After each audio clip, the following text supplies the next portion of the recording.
ദൈവത്തിന് സ്തോത്രം. വിലയേറിയ പ്രഭാതത്തെ ഓർത്ത് കർത്താവിനെ സ്തുതിക്കുന്നു. ഈ രാവിലെയും തിരുവചനം ശ്രവിക്കേണ്ടതിന് പ്രാർത്ഥനയോടെ ആയിരിക്കുന്ന മുഴുവൻ പേരെയും കർത്താവ് ധാരാളമായി അനുഗ്രഹിക്കട്ടെ. ഇന്ന് രാവിലെ ദൈവികമായ നന്മകളും അനുഗ്രഹങ്ങളും പ്രാപിക്കുവാൻ സർവശക്തൻ എല്ലാവരെയും സഹായിക്കട്ടെ. ഈ രാവിലെയുള്ള ചിന്തയ്ക്ക് വേണ്ടി 66 സങ്കീർത്തനം 9 വാക്യം വായിക്കുന്നു. സങ്കീർത്തനങ്ങൾ 66 9 അവൻ നമ്മെ ജീവനോടെ കാക്കുന്നു, നമ്മുടെ കാലടികൾ വഴുതുവാൻ സമ്മതിക്കുന്നതും ഇല്ല. പ്രിയരെ, ഈ അനുഗ്രഹിക്കപ്പെട്ട സങ്കീർത്തന വാക്യത്തെ ഓർത്ത് നന്ദി നിറഞ്ഞ ഹൃദയത്തോടെ ദൈവത്തെ സ്തുതിക്കുകയും ഈ രാവിലെ ഈ തിരുവചനം ഏറ്റെടുക്കുകയും ചെയ്യാം. ഈ വാക്യത്തിനകത്ത് എഴുതിയിരിക്കുന്നു, ദൈവം നമ്മെ ജീവനോടെ കാക്കുന്നു. ആമേൻ.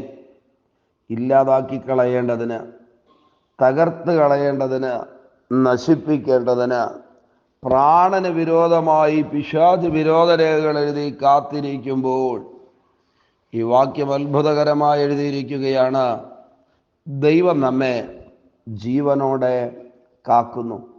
ഏതെങ്കിലും തരത്തിലുള്ള വെല്ലുവിളികൾക്കകത്ത് ഭാരത്തോടെ, നിരാശയോടെ ഈ രാവിലെ ആരെങ്കിലും ഈ സന്ദേശം ശ്രദ്ധിക്കുന്നു എങ്കിൽ, പ്രിയരെ, ഇനിയും മുൻപിലേക്ക്, പിന്നെയും മുൻപിലേക്ക് ജീവനോടെ കാക്കുന്ന മഹാ ദൈവത്തെ നമുക്ക് സ്തുതിക്കുകയും സ്തോത്രം ചെയ്യുകയും ചെയ്യാം.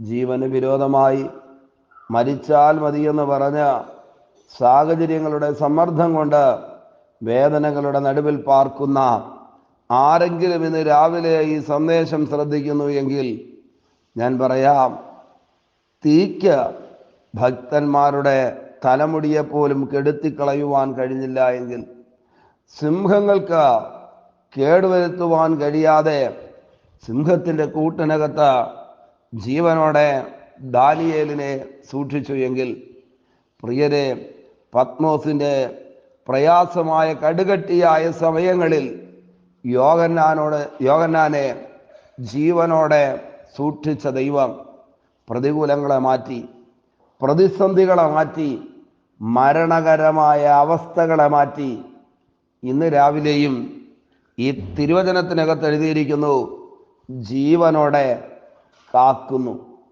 സിംഹത്തെ പോലെ, തീയെപ്പോലെ, പത്മോസിനെ പോലെ, കാരാഗ്രഹം പോലെ, പൊട്ടക്കിണർ പോലെ സാഹചര്യങ്ങൾ പ്രാണന് നേരെ വെല്ലുവിളി ഉയർത്തുന്നു എങ്കിൽ ഈ രാവിലെ ഈ തിരുവചനം ഏറ്റെടുക്കാമോ? കാക്കുന്ന ദൈവം, സംരക്ഷിക്കുന്ന ദൈവം, ആമേൻ, ജീവനോടെ പരിപാലിക്കുന്ന ദൈവം. യോസഫിൻ്റെ പ്രാണനെ എടുത്തു കളയേണ്ടതിന് പദ്ധതികൾ അവന് നേരെ പിശാച് തയ്യാറാക്കിയെങ്കിലും പൊട്ടക്കിണറ്റിനകത്തും പോത്തിഫറിൻ്റെ വീട്ടിലും ഫറവോന്റെ കാരാഗ്രഹത്തിനകത്തും ഒക്കെ ദൈവം അവനെ സൂക്ഷിച്ചു എന്ന് തിരുവചനം എഴുതിയിരിക്കുന്നു. പ്രിയരെ, ഒന്നിലധികം പ്രാവശ്യം ദാവീദിന് നേരെ കുന്തവുമായി ആഞ്ഞെടുത്ത് ചുവരിനോട് ചേർത്ത് കുത്തിക്കളയേണ്ടതിന് ശൗല് ശ്രമിക്കുകയും ആ പ്രവൃത്തിയിൽ ഏർപ്പെടുകയും ചെയ്തു. ദൈവം അവനെ ജീവനോടെ കാത്തു എന്ന് തിരുവചനം എഴുതിയിരിക്കുന്നു. ഇസബേലും ആഹാബും ചേർന്ന് ഏലിയാവിനെ ഒടുക്കിക്കളയേണ്ടതിന് ഇനി ഇവൻ ജീവനോടെ ഇരിക്കുവാൻ പാടില്ല എന്ന് പ്രഖ്യാപനവും വെല്ലുവിളിയും ഭീഷണിയും നടത്തി അവന് നേരെ ഉയർന്നു വന്നു എങ്കിലും തിരുവചനം എഴുതിയിരിക്കുന്നു, ദൈവം ദാവീദിനെ ജീവനോടെ കാത്തു എന്ന്. അങ്ങനെയാണെങ്കിൽ ഇന്ന് രാവിലെ ആമേൻ ദൈവകരങ്ങളിലേക്ക് ഏൽപ്പിക്കാമോ? ജീവനോടെ കാക്കുവാൻ കഴിയുന്ന ഒരു മഹാ ദൈവം നമുക്ക് വേണ്ടി ജീവിക്കുന്നു. തിരുവചനം എഴുതിയിരിക്കുന്നു, മരിക്കുവാൻ ആഗ്രഹിച്ച് ജീവിതം വേദനാജനകമായ സാഹചര്യങ്ങളിലൂടെ കടന്നു പോകുമ്പോൾ മരണം കാണാതെ ഏലിയാവിനെ എടുക്കുവാൻ കഴിഞ്ഞ സർവശക്തന്റെ കരം ജീവനോടെ കാക്കുന്നതാണെന്ന് തിരിച്ചറിയാതെ പോകരുത്. ഒരു തലമുറയെ മുഴുവനും കൊന്നുകളയേണ്ടതിന് ഫറവോൻ പദ്ധതികൾ തയ്യാറാക്കി, കടുകട്ടിയായ നിയമങ്ങൾ ഉണ്ടാക്കി. അതിനുവേണ്ടി പ്രയത്നിക്കുമ്പോഴും മോശയെ അതിൻ്റെ നടുവിൽ ജീവനോടെ കാത്തയൊരു ദൈവമുണ്ട്. ഈ രാവിലെ ആ ദൈവം നമ്മുടെ സങ്കേതമാണെന്ന് ആമേൻ ഒരിക്കൽ കൂടെ ഓർക്കാമോ?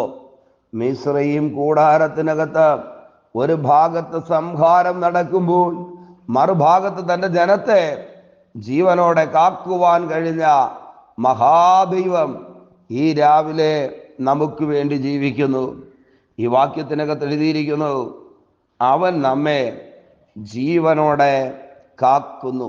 പ്രതികൂലങ്ങളും പ്രതിസന്ധികളും പ്രാണന് നേരെ വന്ന് നിലനിൽപ്പിനെ ഇല്ലാതാക്കി കളയുമെന്ന് പറഞ്ഞ് ആമേൻ വേദനാജനകമായ സാഹചര്യങ്ങളെ ഉയർത്തിവിട്ട് വേദനയോടെയാണോ ഇന്ന് രാവിലെ നിങ്ങൾ എഴുന്നേറ്റത്? ആമേൻ ഈ വാക്യം നെഞ്ചോട് ചേർത്ത് വയ്ക്കാമോ? ആത്മാവിൽ ഈ തിരുവചനം ഏറ്റെടുക്കാമോ? ജീവനോടെ കാക്കുന്നൊരു കർത്താവ്. അടുത്ത കാര്യം ആ വാക്യത്തിനകത്ത് എഴുതിയിരിക്കുന്നു, നമ്മുടെ കാലടികൾ വഴുതുവാൻ സമ്മതിക്കുന്നുമില്ല. ആമേൻ വഴുവഴുപ്പുള്ള സ്ഥലത്ത് കൂടി കടന്നു പോകുമ്പോഴും, വഴുവഴുപ്പുള്ള സാഹചര്യങ്ങൾ ജീവിതത്തിൽ കടന്നു വരുമ്പോഴും, വീണുപോകുവാൻ സാധ്യതയുള്ള ഇടത്ത് നിൽക്കുമ്പോഴും കാലുകൾ വഴുതി വീണുപോകുവാൻ സമ്മതിക്കാത്ത മഹാദൈവത്തെ നന്ദി നിറഞ്ഞ ഹൃദയത്തോടെ സ്തുതിക്കാമോ? നമുക്കറിയാം, ഭയങ്കരവും ഭയാനകവുമായ സാഹചര്യങ്ങൾ കഴിഞ്ഞ വർഷം നാം നേരിടേണ്ടി വന്നു. പ്രതിസന്ധികളിലൂടെ കടന്നു പോകേണ്ടി വന്നു. തകർന്നു പോകും, ഉടഞ്ഞു പോകും എന്നൊക്കെ ചിന്തിച്ച നാളുകൾ ജീവിതത്തിനകത്തുണ്ടായിരുന്നു. കരഞ്ഞുപോയ രാത്രിയും ആകുലപ്പെട്ട പകലും ആമേൻ ദുഃഖത്തോടെ ഇരുന്ന ദിവസങ്ങളും ജീവിതത്തിലുണ്ടായിരുന്നു. പക്ഷേ ആമേൻ വഴുതി വീഴുവാൻ ഈ മഹാദൈവം സമ്മതിച്ചില്ല. പ്രിയരെ, നമ്മുടെ ആരോഗ്യത്തിൻ്റെ കൂടുതലോ നമ്മുടെ കഴിവോ നമ്മുടെ പ്രാപ്തിയോ അല്ല, അദൃശ്യമായ ദൈവത്തിൻ്റെ കരം നമ്മെ താങ്ങി നടത്തി. അങ്ങനെയാണെങ്കിൽ ഈ ജനുവരി മാസത്തിൻ്റെ അവസാനത്തെ ദിവസങ്ങളിലേക്ക് നാം പ്രവേശിക്കുമ്പോഴും വഴുതി വീഴുവാൻ അനുവദിക്കാത്ത ബലമുള്ളൊരു കർത്താവ് ഇന്ന് രാവിലെ നമുക്ക് വേണ്ടി ജീവിക്കുന്നു. രണ്ട് പ്രധാനപ്പെട്ട കാര്യങ്ങളാണ് ഈ രാവിലെയുള്ള ചിന്തയ്ക്ക് വേണ്ടി പരിശുദ്ധാത്മാവ് നമുക്ക് നൽകി തന്നത്. ഒന്ന്, ജീവനോടെ കാക്കുന്ന ദൈവം. രണ്ടാമത്തെ കാര്യം എഴുതിയിരിക്കുന്നത്, കാലടികൾ വഴുതിപ്പോകുവാൻ സമ്മതിക്കാത്ത നല്ല കർത്താവ്. ആമേൻ. വഴുവഴുപ്പുള്ള സാഹചര്യങ്ങളിലൂടെയാണോ കടന്നു പോകുന്നത്? അടുത്ത സ്റ്റെപ്പ് വയ്ക്കുവാൻ കഴിയാതെ ഹൃദയവും കാലുകളും വിറച്ചു പോകുന്ന ഈ അവസ്ഥയാണോ? നിശ്ചയം ഈ കാലം കഴിയും, ഈ സാഹചര്യങ്ങൾ മാറും, ഈ ചുറ്റുപാടുകൾ ആമേൻ മാറ്റം വരും. കരഞ്ഞുകൊണ്ടും വേദനപ്പെട്ടും ദുഃഖിച്ചും സങ്കടപ്പെട്ടും ഹൃദയഭാരത്തോടും ആരെങ്കിലും ഇരിക്കുന്നെങ്കിൽ ഞാൻ പറഞ്ഞത്, ഈ അവസ്ഥകളെ ദൈവം മാറ്റും, ഈ അനുഭവങ്ങളെ ദൈവം മാറ്റും. ഈ വഴുവഴുപ്പിൻ്റെ അവസ്ഥകളെ കൈക്ക് പിടിച്ച് അപ്പുറം കൊണ്ടുവന്ന ജയോത്സവമായി നടക്കുവാൻ ദൈവം നമ്മെ ബലപ്പെടുത്തും. ഈ രാവിലെ ഈ തിരുവചന ഭാഗം ഏറ്റെടുത്തുകൊണ്ട് ഇന്നിൻ്റെ അനുഗ്രഹത്തിനു വേണ്ടി മുഖൊരുമിച്ച് ദൈവത്തോട് പ്രാർത്ഥിക്കാമോ? പരിശുദ്ധനായ ഞങ്ങളുടെ നല്ല ദൈവമേ, സ്വർഗസ്ഥ പിതാവേ, ഈ വിലയേറിയ പ്രഭാതത്തെ ഓർത്ത് കർത്താവിനെ സ്തുതിക്കുകയും സ്തോത്രം ചെയ്യുകയും ചെയ്യുന്നു. ഇന്ന് രാവിലെയും അവിടുത്തെ ദിവ്യ സാന്നിധ്യം ഞങ്ങളുടെ മീതെ ഉള്ളത് കൊണ്ട് നന്ദി. ഈ സന്ദേശം കേട്ടുകൊണ്ട് പ്രാർത്ഥിക്കുന്ന മുഴുവൻ പേരെയും കർത്താവ് അനുഗ്രഹിക്കുകയും ബലപ്പെടുത്തുകയും താങ്ങുകയും ചെയ്യണമേ എന്ന് പ്രാർത്ഥിക്കുന്ന അപ്പാ, ജീവനോടെ കാക്കുന്ന ദൈവത്തിന് സ്തോത്രം. കാലടികൾ വഴുതുവാൻ സമ്മതിക്കാത്ത ദൈവത്തിന് സ്തോത്രം. ഈ രാവിലെ അക്ഷരാർത്ഥത്തിൽ തിരുവചനം ഞങ്ങളുടെ ജീവിതത്തിൽ നിവർത്തിയാകുന്ന ദൈവകൃപയുടെ പകൽക്കാലമായിരിക്കട്ടെ. ഓരോരുത്തരെയും സൂക്ഷിക്കും, അനുഗ്രഹിക്കും.